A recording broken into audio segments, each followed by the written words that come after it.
You know, there's a machine that works tirelessly, day and night, to protect your comfort. But let's be honest, most of us only think about it when it breaks down. We're talking about your home's most important and probably most ignored system, your HVAC. That's heating, ventilation, and air conditioning. We've all been there, right? That sinking feeling, it's the absolute hottest day of the summer and suddenly, silence. The cool air just stops. It feels like some kind of cosmic joke, but I promise you, it's not a coincidence. There's a very real reason this happens, and figuring that out is the key to stopping it. So what's really going on? Well, the truth is, your HVAC system is fighting a constant, invisible battle. Every single day, it's going up against a pretty harsh environment, all just to keep you comfortable. Just think about it. If you live in a really harsh climate, say South Texas, your outdoor unit is baking in temperatures over 100 degrees for weeks, sometimes even months on end. This isn't just a warm day. This is an extreme, punishing condition that pushes every single part of that machine to its absolute limit. Really, your system is getting hit from 3 different directions. First, you've got that intense, non-stop heat forcing it to run constantly. Then, there's high humidity, which means there's corrosive moisture in the air. And to top it off, in a lot of places, the ground itself, often heavy clay soil, is literally expanding and contracting, putting physical stress on the unit and its sensitive refrigerant lines. So, what's the end result of this constant battle? It literally shaves years off your system's life. A unit that might last a solid 2 decades in a milder climate is lucky, really lucky, to make it 12 or maybe 15 years in these tougher conditions. Okay, so when the system finally does give up the ghost, what's actually breaking down inside? Let's get into the nitty-gritty of a system failure. The biggest, baddest, most catastrophic failure is the compressor. You really have to think of it as the heart of your entire system. When it's forced to run 24/7 in that brutal heat, it can just burn out. And this isn't some minor fix. Replacing a compressor is hands down one of the most expensive repairs you can face. Then you've got refrigerant leaks. Now, refrigerant is the lifeblood of the system, and a lot of people think it gets used up like gas in a car. It doesn't. It's a closed system. It leaks out through tiny cracks that are often caused by that corrosion and shifting soil we talked about. When the level gets low, the system has to work way harder until it eventually freezes up or just fails. And, sometimes it's the smallest parts that cause the biggest headaches. You have these little electrical components, capacitors, contactors, sitting out there in that scorching hot outdoor unit.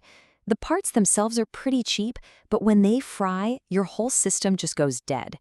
In fact, these tiny little parts are responsible for the vast majority of emergency calls in the summer. So how can you play detective and figure out what's going on? Well, you look for the symptoms.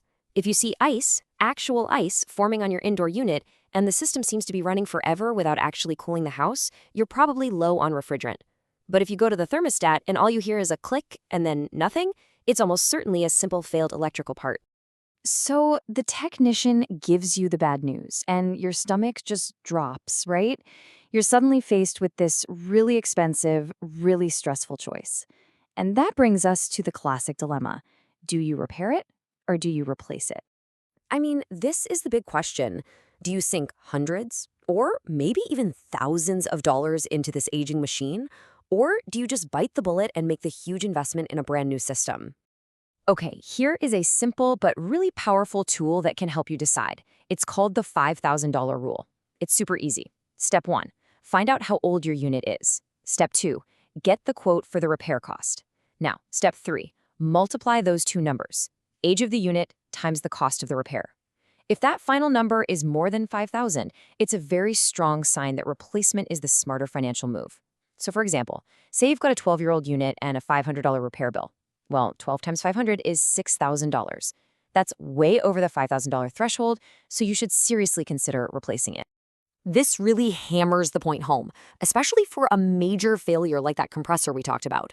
Pouring thousands of dollars to give a decade-old system a new heart just doesn't make sense, because other old parts are probably right on the verge of failing too. But of course, it's not just about the math. There are other big red flags. If your system uses that old R22 refrigerant, which has been phased out and is crazy expensive, or if you've noticed your energy bills just creeping up and up every single year, or if you're basically on a first-name basis with your repair tech. Yeah, those are all signs that it's time to move on. So, how do you avoid that whole stressful repair or replace nightmare in the first place? Well, your best weapon isn't reacting to a problem, it's getting ahead of it. Your best weapon is maintenance. Let me put it plainly, nothing, and I mean nothing, will have a bigger impact on your system's lifespan and reliability than getting it professionally serviced. Don't think of it as an expense, think of it as an investment, an insurance policy against a much, much larger and more stressful bill down the road. And a real tune-up is so much more than just swapping out an air filter. A good technician is going to clean the coils that get caked with dirt and grime, check for those sneaky refrigerant leaks, test those small electrical parts that love to fail in the heat, and a whole lot more. This is how you find a little problem before it becomes a catastrophe. So how often should you do this? Well, it really depends on your climate. If you're in a more moderate area, once a year before summer is usually good enough. But in those extreme heat zones where your system is under constant attack, you absolutely need service twice a year, once before the cooling season and once before the heating season. And finally, if you do end up needing a new system, there are two critical things beyond the basics that you absolutely have to get right. Let's talk about sizing and efficiency. When you start shopping, you're going to hear the term SEER rating thrown around a lot. It's basically the MPG for your air conditioner, a measure of its energy efficiency. So yeah, a higher SEER rating will save you money on your electric bill. But here's the crucial thing that so many people miss. It has absolutely nothing to do with how powerful the unit is. A high SEER rating will not make your house any cooler. And that's why getting the size of your unit correct is so much more important than its SEER rating. A unit that's too big will constantly turn on and off, and it'll leave your house feeling kind of damp and clammy. A unit that's too small will run nonstop and never be able to keep up. Both of these situations waste a ton of energy and lead to an early death for the system. The big takeaway here, insist that your installer does a proper load calculation to find the perfect size for your home. So let's bring it all back home with this one question.